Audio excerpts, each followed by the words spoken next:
I made a rule for myself on that set. Every time I have a negative thought about this person, I have to compliment them out loud to their face. And like genuinely, you know, that went such a long way, even further than I could have thought. I mean, it took like 2 days of that and my attitude had totally changed. Hi, gay. I'm PJ Brescia, they, them pronouns, your host of the BabyGay Podcast and the founder of the BabyGay community, celebrating the coming out process through storytelling, advocacy, and togetherness. I came out later in life and I knew nothing about queer culture. I'm still not an expert, so let's go on a journey of self-discovery together with amazing guests, diverse coming out stories, LGBTQI plus history, and everything in between. This is the BabyGay Podcast. Coming out looks good on you. Hello, everyone, and welcome back to the BabyGay Podcast. I'm your host, PJ Brescia, they, them, and today we have a very special guest, someone that goes to the way beginning of the BabyGay ecosphere, Megan Chumbley. Hello, how are you? I'm great. How are you? Thank you so much for coming on. Thank you for having me. This is truly an honor. Like a full circle moment. It's cool. Also, I was thinking about us being here at the Black Cat. Yeah. When we first connected with them, right? Yeah. We came here together. Yeah. Yeah. It's very cool. And I didn't know anyone like part of the organization. Right. Yeah. We were like learning about it and meeting them and brought them t-shirts. Yeah. Yeah. Or they gave us t-shirts, but. They gave us t-shirts for the event. Right. That's right. To be part of the raffle. That's right. Yeah. Very cool. Isn't this cool? Like, yeah. It's really amazing and impressive to see how it's evolved. BabyGay X Black Cat. Yes. You know? Yes. It's so okay for any watchers. Like Megan came into my life through a dear friend, Shannon, while we were looking for like a director for the film project of it all. And just like from our like first meeting, I just felt an instant connection to you on a lot of different levels. Yeah. But one, like, I know specifically with our gender journey, yep. Feeling, you know, it was early on in my non-binary identity awareness and connection and embracing of. And when we had coffee, you were kind of in the same place. Yeah, I remember. Yeah. Mm-hmm. But tell us from your perspective. Yeah, it was very similar. It was, it felt really divine meeting you. Yeah. And I definitely felt connected to you and still do, you know, even though we don't see each other as much, but that's how it goes. Yeah. I always feel a pull to you and with you. And I'm so proud of you and what this has become and not at all surprised. Thank you. Just who you are. It's cool. Once, I mean, at this point we've known each other for over 4 years. It's been 4 years. Yeah. And it's amazing seeing the evolution of you, of BabyGay, of, you know, it's really special. Thank you. Yeah. Thank you. I mean, I feel we started working together and then we started working very closely together. And it was just like, it was almost like we had the same brain. It was like we shared the same vision. Like creative collaboration was so good for us. I don't know. It felt like it was so much fun. It felt like bringing someone that has the same vision, and you had a lot of experience in film. So I was so excited to like learn from you and everything that you were doing, and just felt so supported and seen, and just like, it was just someone that took BabyGay to the next level. And it was just so fun. Like ultimately it was just so much fun. Yeah, like we had such a blast. It was a great time. Yeah. Really great times. And then doing that event together, the first one. Yeah. Was so much fun. Yes. And I still treasure that day. Me too. And those memories and was the that not grind the of that. Craziest weather day? It was nuts. But the coolest thing about it was I kind of feel like it was ultimately a divine encouragement for you and for the community, because even though it was like freezing cold, raining, which never happens in LA. Flooding, snowing. That's right. Thundering, lightning. Yeah. Everything. All of the weather. All of the inclement weather you could get. We still were packed out. Yeah. It was popping. It was so much fun. Yeah. I mean, no exaggeration. Like it was sick as hell. Yeah. It was like a big event. Yeah. And it's like, oh shit. If we can even like pull this many people in with this weather, I mean, BabyGay, it just felt like a really amazing start, actually. Thank you. Yeah. It felt divine. Like it felt, if it to me, it was at that moment, it was like, oh, this is a lot bigger than even what I expected. Yeah. I get chills me even too. thinking about me it. too. Yeah.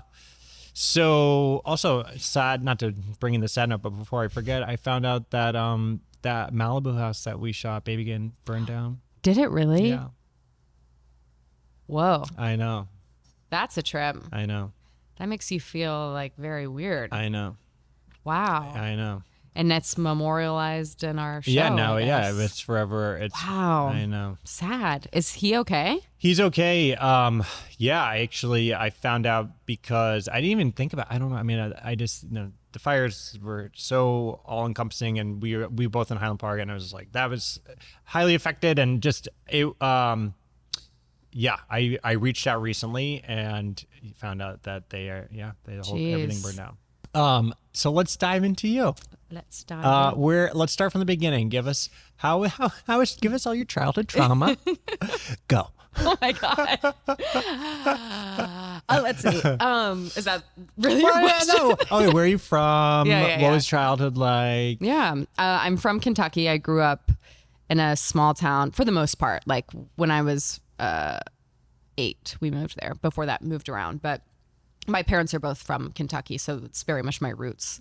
I grew up there for about 10 years, and I can appreciate it a lot more now. At the time, when I was in high school especially, I would be like, if you guys ever decide you want to move, I would tell my dad, I'm game. Let's get the hell out of here. Just Where did you want to move? I would have loved to be in a bigger city. At the time, I really wanted to be in New York for a while, but ended up in LA, TBD. But I think just because it was a small town for one thing, and the culture was extremely narrow. Like there weren't a lot of options in terms of, not just things to do, but it didn't feel like choices were encouraged. There was very much an undercurrent of, this is the way that people are, this is the way people operate, this is the way people look and act, and if you strayed from that, you got a lot of attention, and I don't think this attention. I would, just in the sense everyone's talking about you, everyone chit-chatting in the hair salon, and especially at that age when you're a teenager, that's the last thing you want. But again, now I have a lot more appreciation, and I love my friends from there, and we're all kind of in similar places in life now and talk more now. But I definitely had a period when I left, I was like, sayonara, bitches. Like, I kind of wanted to just be totally separate. It was very, I have quite an extreme personality and tendencies that are balancing out more as I get older. But, I remember like just being like, I'm never going to talk to most of these people again. I'm out. And that's, not the case. Right. But so I went to college in Nashville. And one reason why I went to a school called Belmont is because they do a program where you can come to LA or New York for a semester. And I loved that idea of getting to come live out here with no strings attached, basically. And so, I did that. Totally fell in love with LA. Like, I call LA honestly my first love, because everything I felt right when I hopped off the plane at LAX. Was a Britney song on? I drove, but I felt just extremely like, oh my gosh, this is home. And I never had that feeling before, a feeling of home. Really fell in love with it. And then I have now been here for like nearly 10 years, working in film and just constantly evolving and going through different eras of myself and life and learning. And now I'm pregnant. Congratulations. And married. It's crazy and amazing. It's nuts. Yeah. I mean, I'm both, surprised and not surprised. For so long, my identity was like, I'm never getting married. I'm going to be single. I'm going to like live this life that no one in my hometown and none of my family would ever want me to. It's funny realizing how much of my motivations, I think, were anti rather than affirmative, which just makes a big difference. But yeah, now here I am, a mom, and a great mom. Thank you. So incredible. Oh, thank you. Yeah, I appreciate that a lot. So okay, let's go back into like growing up. So when did you have your moments of, I might not be straight? The first time I can remember that feeling, I think I was about 4 or 5 years old. And we were living in Texas at the time. And there was a movie on TV of like my mom was upstairs cleaning. She didn't know this movie was on TV. And it was a guy and a girl hooking up. But like I remember she had like a pink cardigan on and he took her shirt off and I was like rubbed up against the couch, I was like, whoa, like that's doing something to me. So like from a pretty young age, I was like very charged by women's bodies. And then that just kind of like, continued, but I didn't really entertain or indulge in it. And that's also compounded with like religious stuff at the time because I grew up very Christian. So, again, I hope I don't sound like a fucking creep. Not at all. But yeah. So okay, so that's early high school. Yeah, high school. Yeah. And then when was your first queer experience? I can't remember how old I was. It was much later though. It honestly wasn't that long ago. Like 4 or 5 years ago, maybe. Really? That I like. Yeah. There was one time. I'm not going to say any names, but. Yeah. Give you some podcast juice. Yeah. There was one time when I was like 21. And when I was like really itching to hook up with girls, but I didn't even know where to start, And there was a girl I was really attracted to at Davy Wayne's, and I rubbed one out in the bathroom stall. That's hot. So that kind of counts. That's hot. I was like, I fucking gotta go get this energy out right now.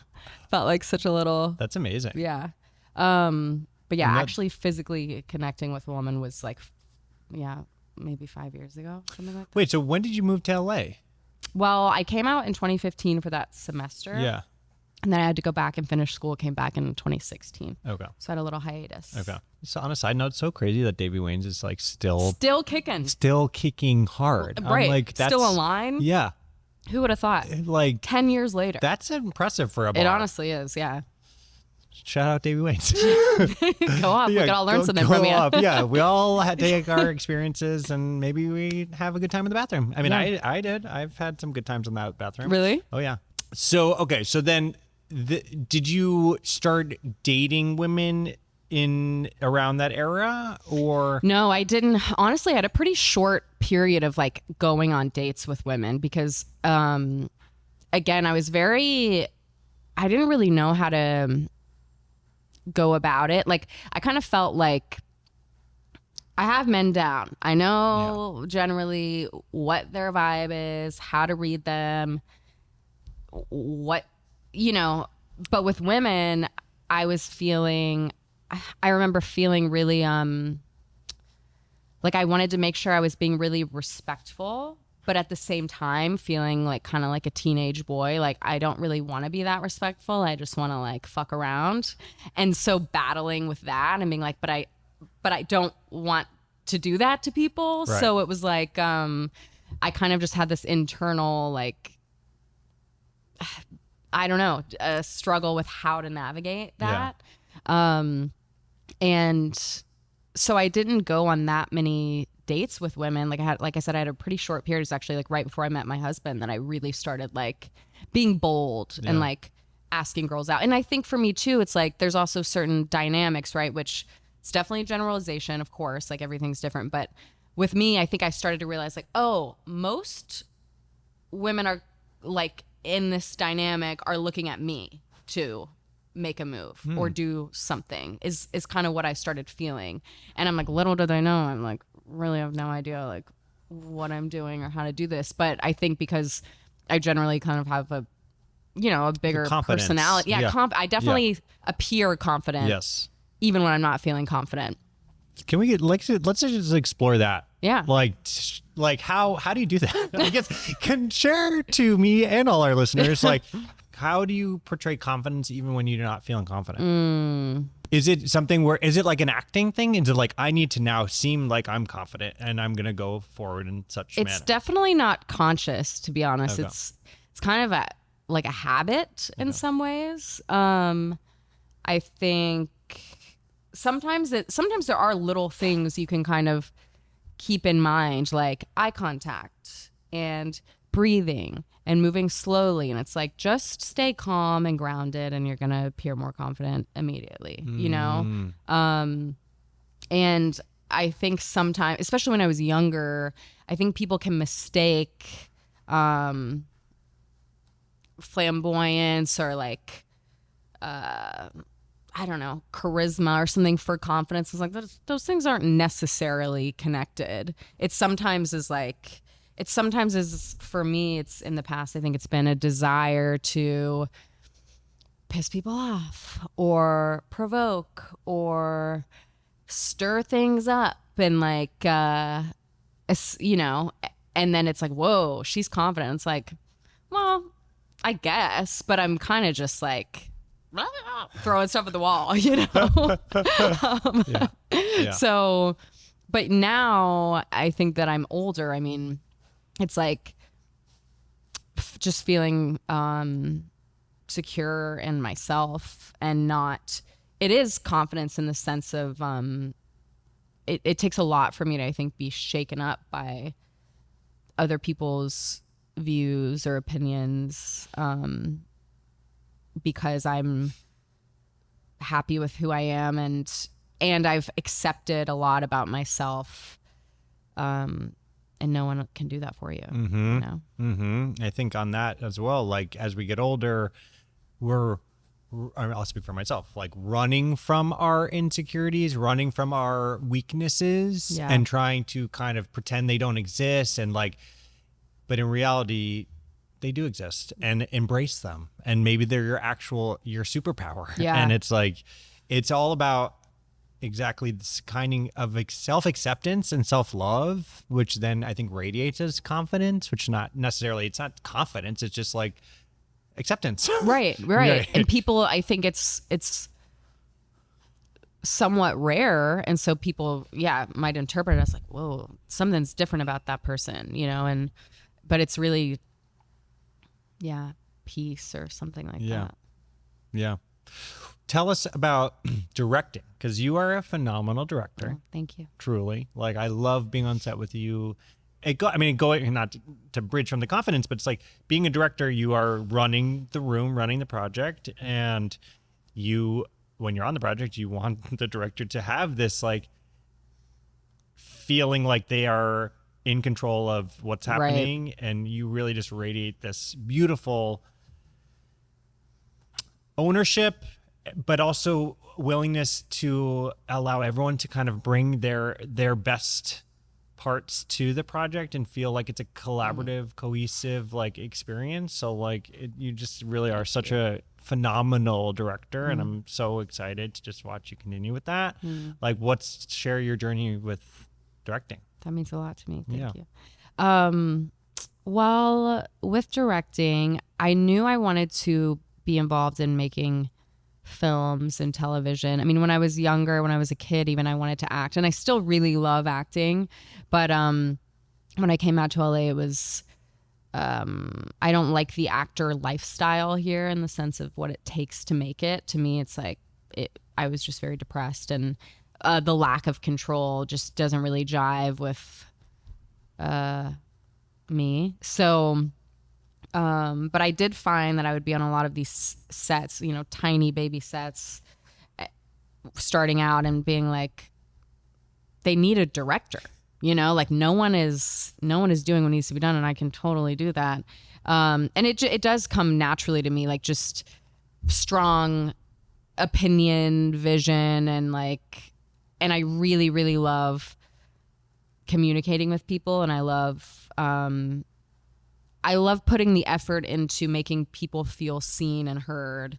And I think that's really important. And I love that. I mean, it's very challenging. It's like the challenge of communicating what you want and how you want it, and doing that bold and fearlessly, and also not being afraid. Like I kind of get off on, and this is in life and directing, like I kind of get off on the idea that like I could fuck up at any moment, you know, like, or I could do something wrong. I could be proven wrong. I really like that. And so I think that also lends itself to the confidence we were talking about earlier. It's like finding a way to enjoy the things that could be scary, you know? It's like, all right, but kind of fucking sick if suddenly I'm like, have a new vision and it's like, oh, we're doing this all wrong, or, you know?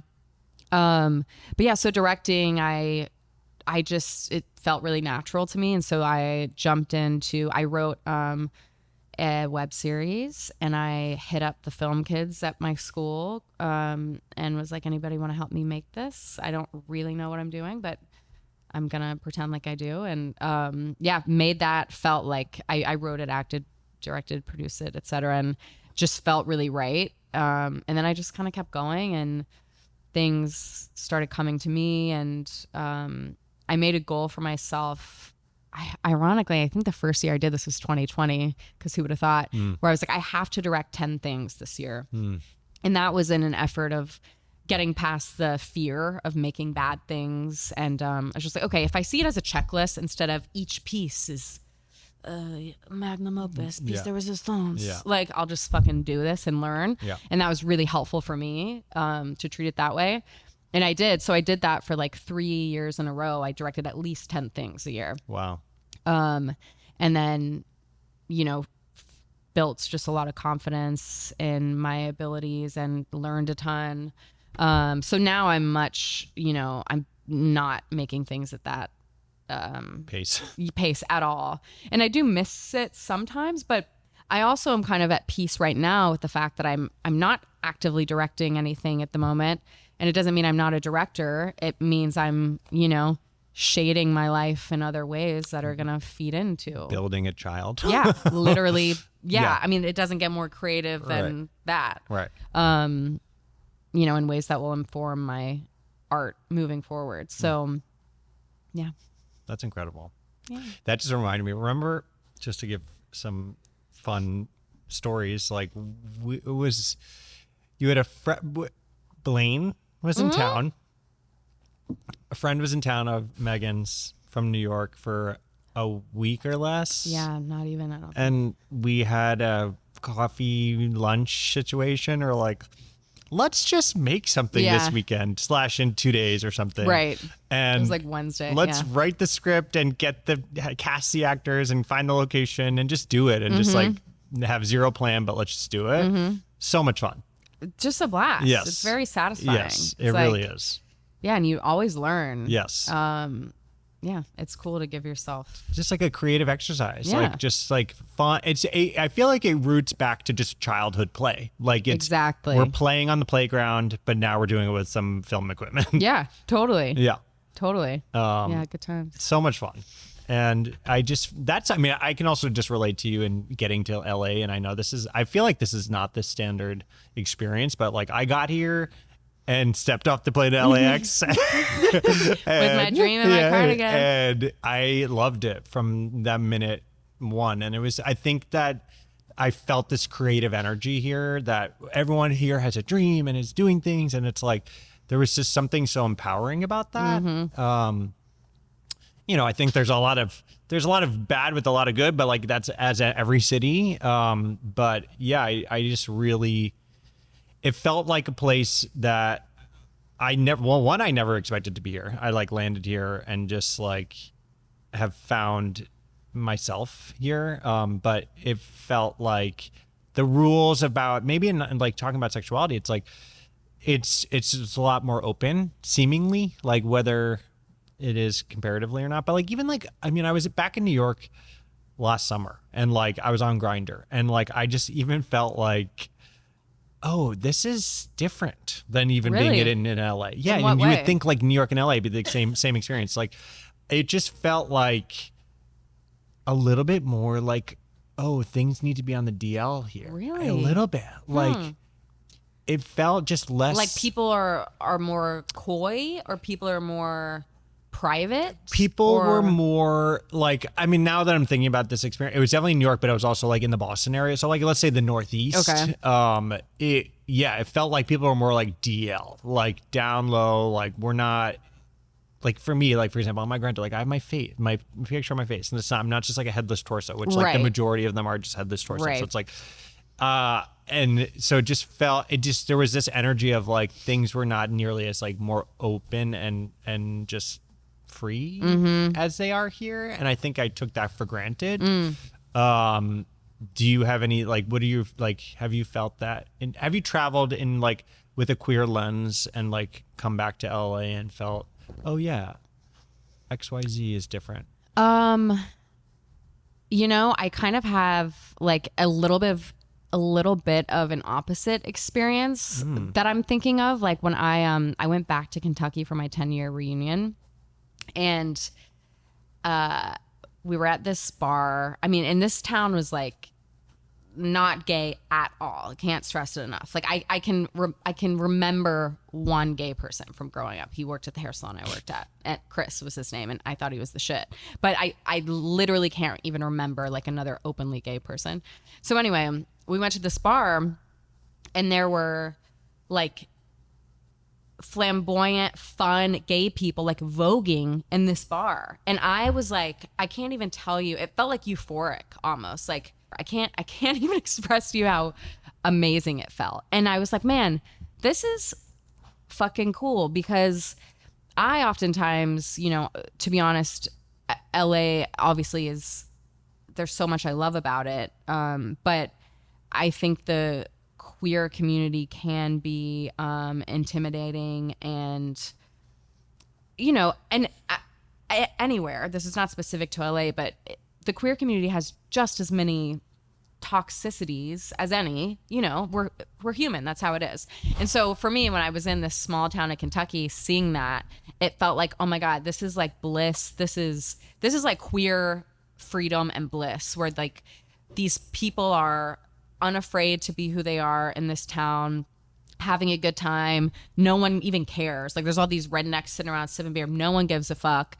I was just like, man, this is like America. Like this feels like what we wish it was everywhere, really, where it's like all these different types of people coexisting really freely. So that was a really cool experience I had. That was unexpected and really encouraging and exciting, and felt different to LA, honestly. Do you feel like the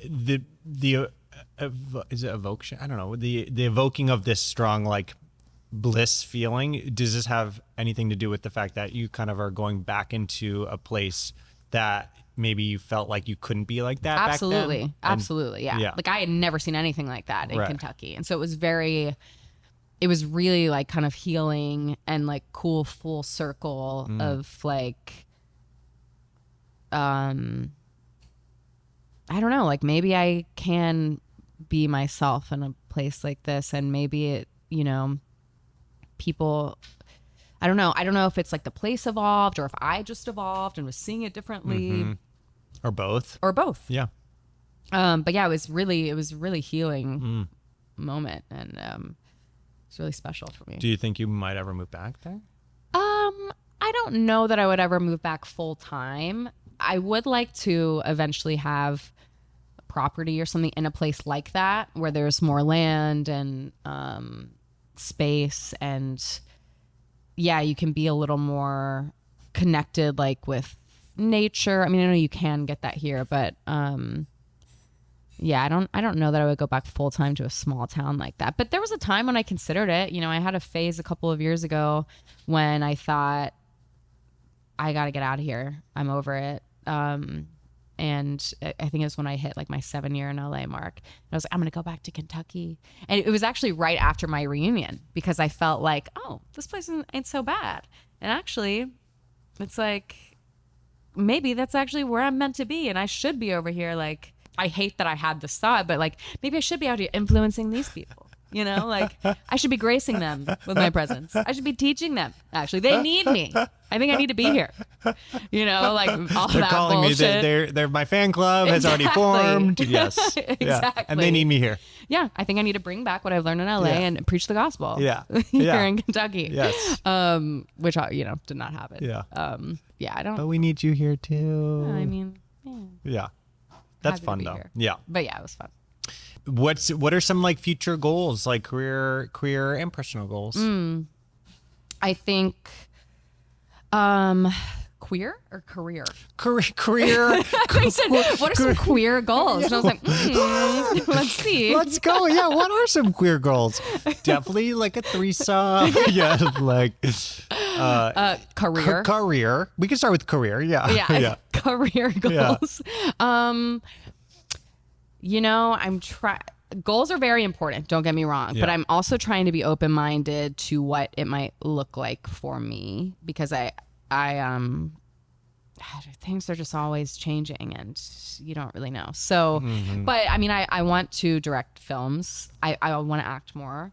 I want to, I'd love to direct television, and ultimately I want to be happy. So it's like, I want to be a good mom. I want to be a good partner, and I want to stay grounded. Like, I want to be able to influence culture on sets. I think is something really important to me. I want to I want to treat people well. I want everyone to have a good time. I really want to just like affect energy wherever I go, really. And so that also bleeds into career, and learn from people, and always never feel like I'm at the top, or, I want to stay humble, and I want to stay open to learning and evolving and like doing things differently. I honestly, goals are like, I want to do things that I never thought I would do. I want to, keep it interesting. Yeah. And, What's been something that you've learned, like an unexpected thing that you've learned, life lesson from set? Hey, Baby Gays, if you're enjoying the podcast and you're interested in learning more about the Baby Gay community, make sure to visit our website at www.baby.gay to discover more info about our events, merch, and all the ways to connect. And of course, don't forget to subscribe and share. Love you. What's been something that you've learned, like an unexpected thing that you've learned, life lesson from set? An unexpected life lesson from or set? Like something that you've learned and that's really kind of stuck with you from experience on set. Oh, I have one.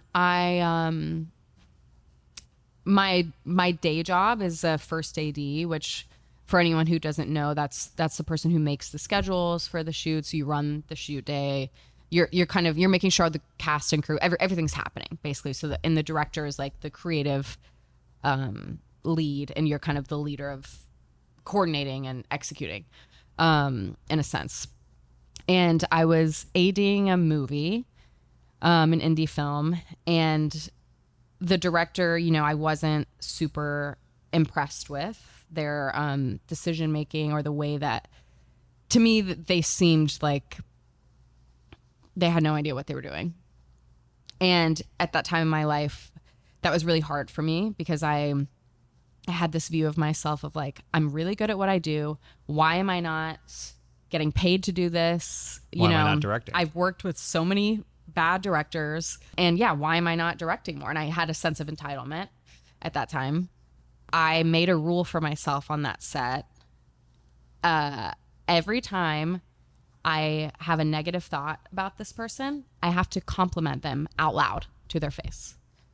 And like genuinely, And so that was something that went such a long way, even further than I could have thought. I mean, it took like 2 days of that, and my attitude had totally changed, You just pulled that out of that. You came up with that. Yeah. Wow, that's incredible. And then it was like, suddenly my mindset was more collaborative, where it was like, I would, when I had ideas or saw how something could be done better, instead of being like, good luck, bitch, figure it out yourself. Yeah.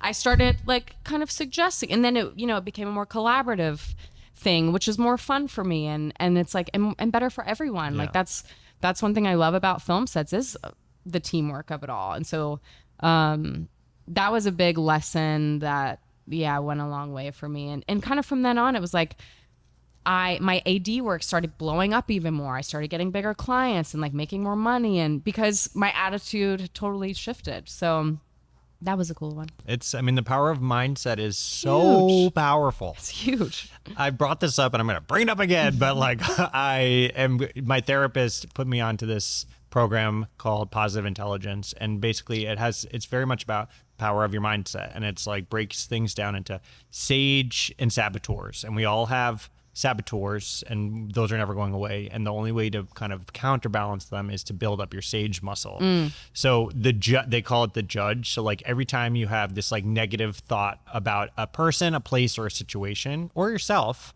like it's basically you're allowed to, not allowed, but like you shouldn't be having that more than like a split second. And if you are, it's like you need to try to fight it with these sage tools to like continue to like get out of this negativity, right? Because it's the power of the power of positivity. I think that's a book. It's like a beast that you feed. Yes, the negativity. And it's hungry, and you can spy, and it just and it feels good, and then you spiral down, and it's not beneficial for anyone. No, literally. And it's very tricky. It's tricky. Minds are very tricky. Because it's like sometimes your brain also.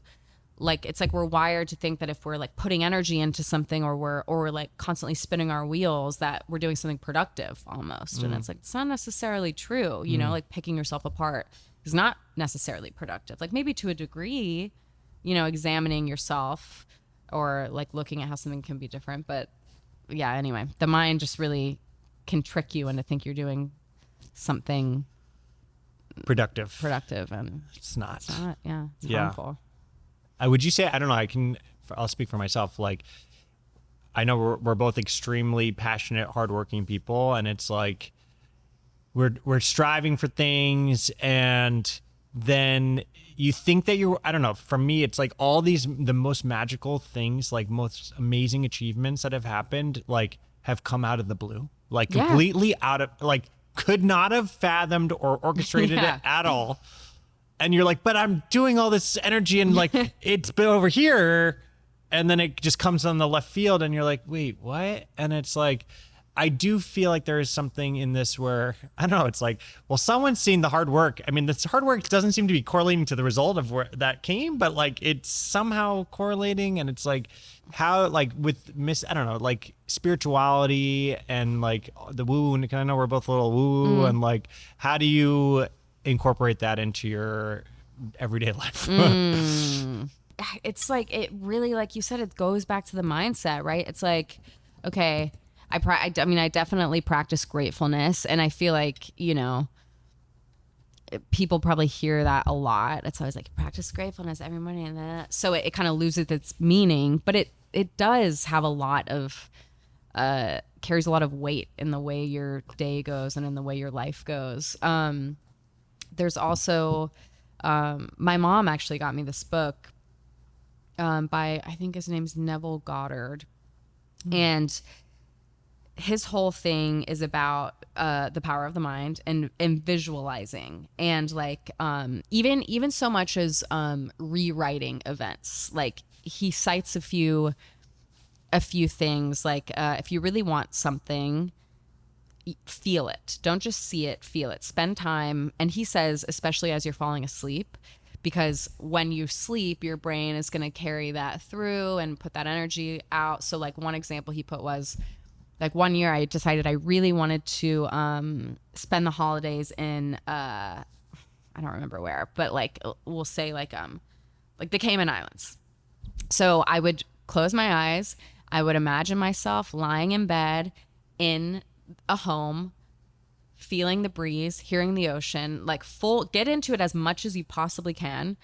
And he's like, next thing I know, someone hits me up inviting me to come to their home in the Cayman Islands.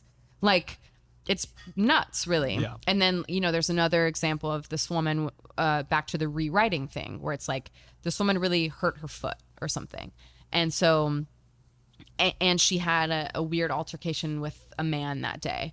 And so as she was falling asleep, she's rewriting it. She's like, saying her conversation with this man is what she wished she had said, what she should have said. And then even with her foot, it's like, oh, I actually look down and it's not, the wound isn't as deep. And like she wakes up and her foot is like almost healed.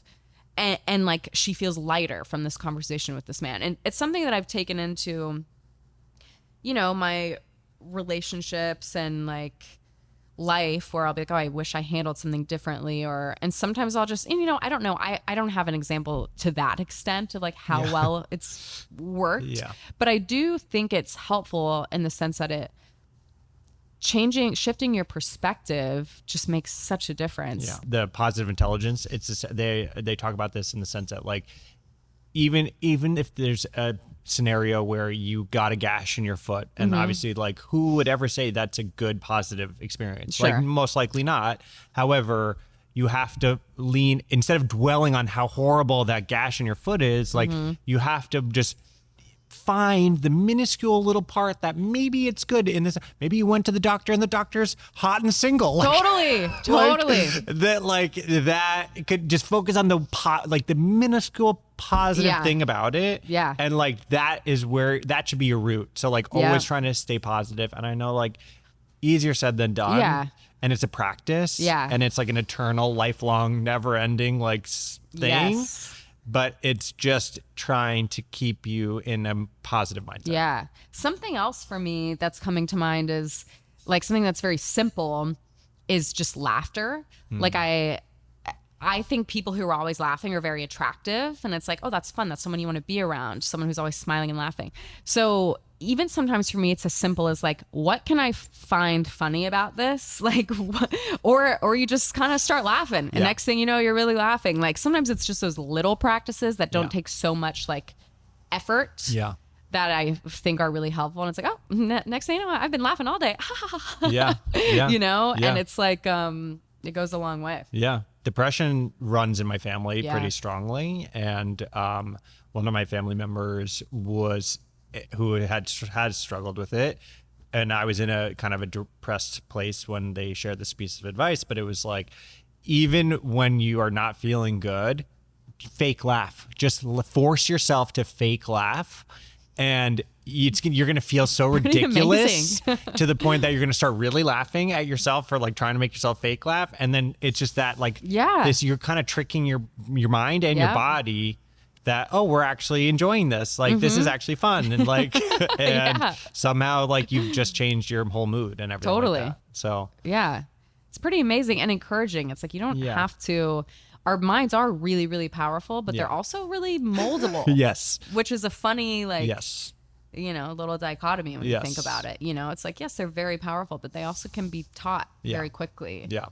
Which is encouraging. Have you done, so with, which I've also brought up a million times, but what's the book that it's like a course, but it's, The Artist's Way? The Artist's Way. Mm-hmm. Yeah. I've heard you bring it on the podcast. Yeah.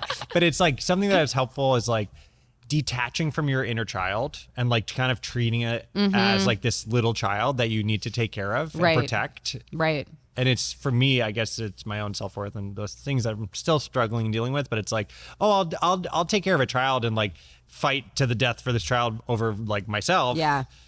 But it is really, I think, helpful to kind of detach, like separate it and like, and treat, and then we're like, oh yeah, that little child is me. Like, right. Yeah. So yeah. I mean, how do you handle your little inner child? Yeah. Well, it's a little different for me now because I actually have a child. I have a 4-year-old. Right. And so it's so important to me to preserve his creativity, his confidence in himself, his energy and his excitement about life. And so I find that it like rubs off on me.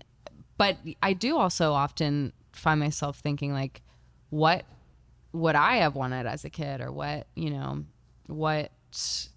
how can I encourage that part of me, but yeah, I think we're all kids, and having him and being with him, like I said, probably my biggest priority as a parent is to preserve his childlike energy as long as possible. And I do mean as long as possible. Mm-hmm. Like I hope he's like that his entire life, really. And I know, obviously you can't if he was here, he would be like running around and throwing stuff, you know.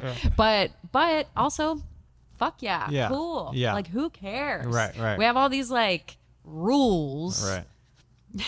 Fuck the rules. Fuck the rules. Rules. Yeah.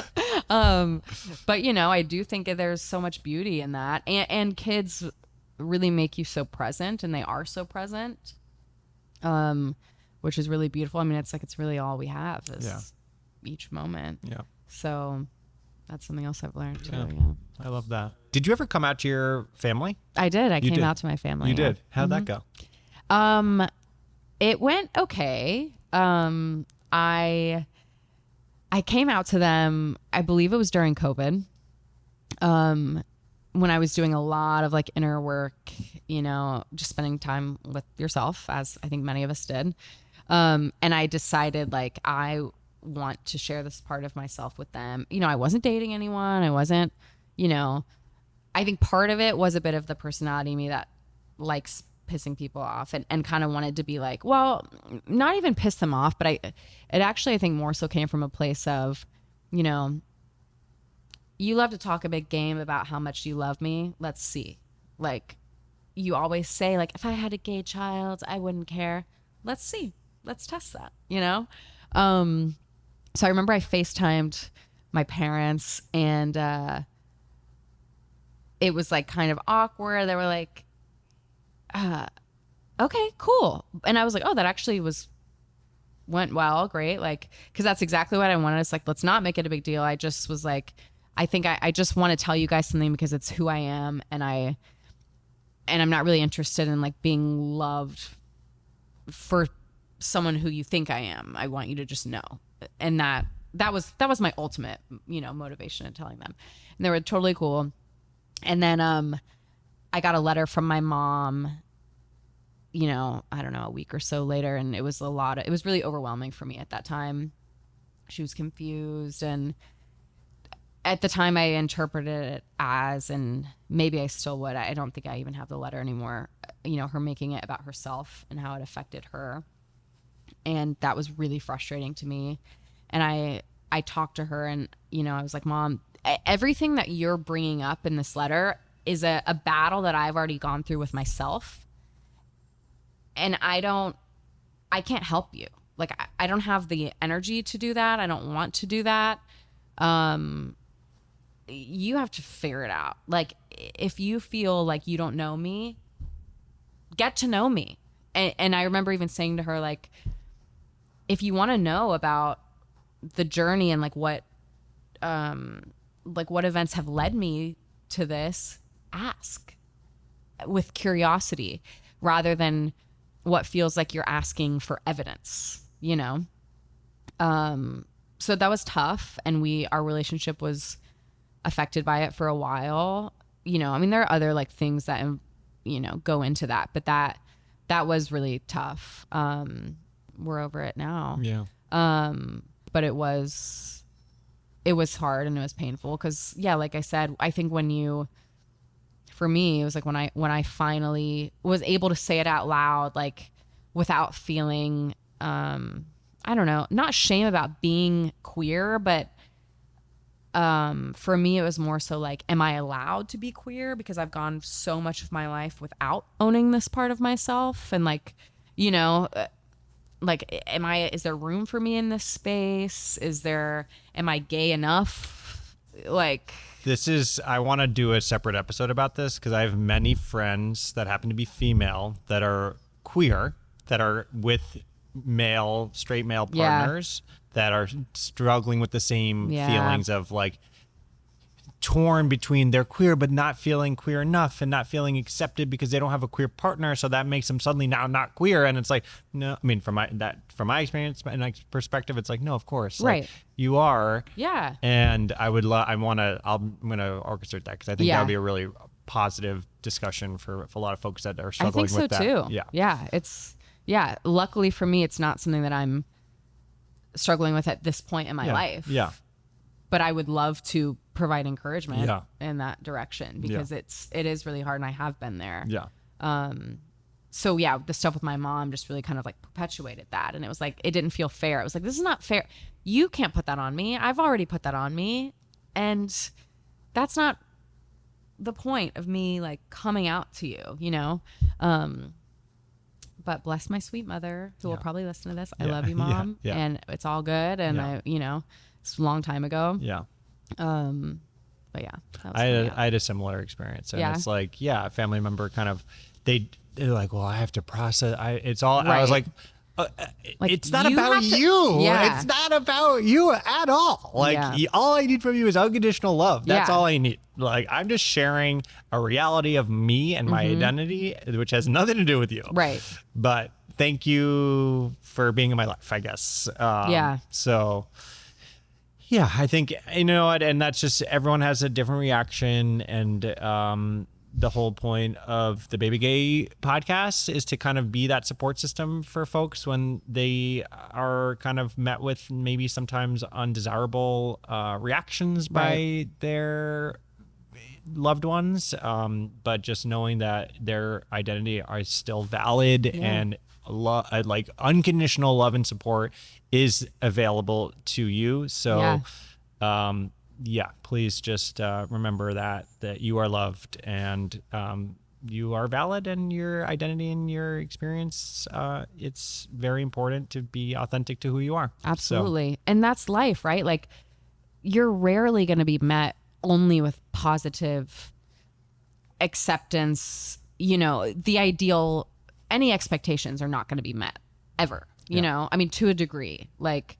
so it's like, okay, how can I, again, like ground in myself and like who I know myself to be in this moment or whatever the moment, and try not to base my happiness on other people's reaction that ultimately, even though it feels like it doesn't have everything to do with you. Like we're all just thinking about ourselves all the time, you know? So it's like, I would just encourage people to remember that, like, even if you get reaction from loved ones, it's not totally about you, you know? It's triggering something in them that's hard for them to face, you know? And we don't know what that is. We don't. We have no idea. And maybe it's their own gender and sexuality identity. Yeah. Could be, you know? Yeah. Could be that they're realizing maybe, you know, they're not the parent that they thought they were, the fact that they didn't know that about you, or, you know,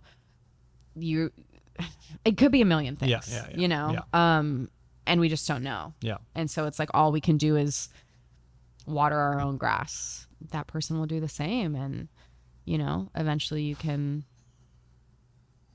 have conversations and understand each other and love each other. But yeah. Well, let's do one final fun game. Okay. It's called Rapid Fire Questions. Okay, great. How do I play? Okay. Ready?